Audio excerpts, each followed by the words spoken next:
Do you like going for shopping? Yes, I like for going shopping because to go there I bought I buy. I buy things according to my choice. Very good, very good. That's why I go shopping. That's why I go for shopping. I go for shopping.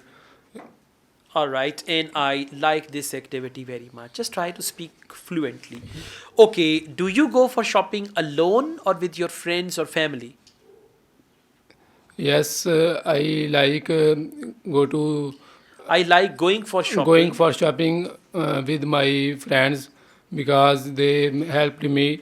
They help me. They help me to buy to buy things that that is good for me. That is good for me, and they know my choice as well.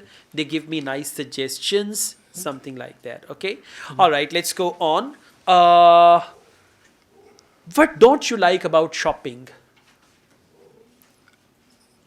I don't like about shopping because I stay at home No, since much. the question is, what don't you like about shopping? So you can say, I don't like the crowds of people in the shopping mall. Whenever I go for shopping, there are so many people around and I don't like it. Or what don't you like about shopping? I don't like paying for the things that I buy. I think there should be some other things, so something like that, okay? So what don't you like about shopping? You will talk about 1 to 2 things that you don't like. Overall, you need to focus your fluency. It's better than before, but still you need to improve further, okay? Okay. All right, thank you.